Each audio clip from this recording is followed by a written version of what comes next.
Appeal বিভাগের রায়ে নিবন্ধন ফিরে পেয়েছে জামায়াত ইসলামী। আজ প্রধান বিচারপতির সমন্বয়ে 4 বিচারপতির বেঞ্চ সর্বসম্মতভাবে জামাতের আপিল মঞ্জুরের মাধ্যমে হাইকোর্টের রায় বাতিল ঘোষণা করে। আইনজীবীরা বলছেন, রায় পাওয়ার পর প্রতীকের বিষয়ে সিদ্ধান্ত নেবে নির্বাচন কমিশন।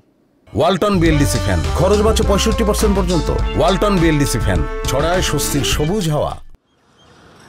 2013 সালে জামায়াতে ইসলামের নিবন্ধন বাতিল করে রায় দেয় হাইকোর্ট। 2018 সালে এই রায়ের বিরুদ্ধে দলটির করা আপিল খারিজ হয়। গত বছর আপিল পুনরুজ্জীবিত করে আপিল বিভাগ। এরপর শুরু হয় শুনানি। রবিবার প্রধান বিচারপতি সৈয়দ রেফাত আহমেদের সমন্বয়ে গঠিত 4 বিচারপতির বেঞ্চ রায় ঘোষণা করে। বাতিল করা হয় হাইকোর্টের রায়।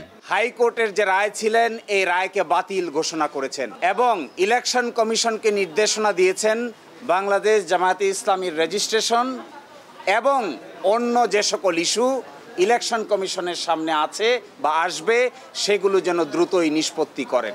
তিনি জানান, রায়ের সংক্ষিপ্ত কপি পাওয়ার পর তা নিয়ে নির্বাচন কমিশনে যাবেন তারা। আমরা আশা করি আগামীকালকের মধ্যেই মামলার সংক্ষিপ্ত আদেশ আমরা হাতে পাবো।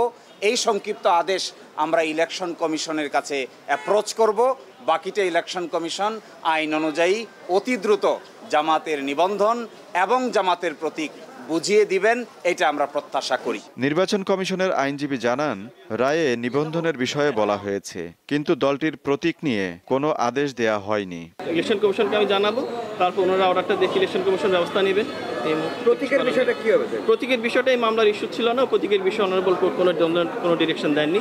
2016 সালে সুপ্রিম কোর্টের ফুল কোর্ট সভায় সিদ্ধান্ত হয়, দাড়িপাল্লা ন্যায় বিচারের প্রতীক হিসেবে একমাত্র সুপ্রিম কোর্টের মনোগ্রাম হিসেবে ব্যবহার হবে। অন্য কোনো ব্যক্তি, প্রতিষ্ঠান বা রাজনৈতিক সংগঠনের প্রতীক হিসেবে বা কোনো নির্বাচনে প্রার্থীর প্রতীক হিসেবে দাড়িপাল্লা বরাদ্দ দেয়া যাবে না। আজিজুল ইসলাম, দীপ্ত সংবাদ, ঢাকা।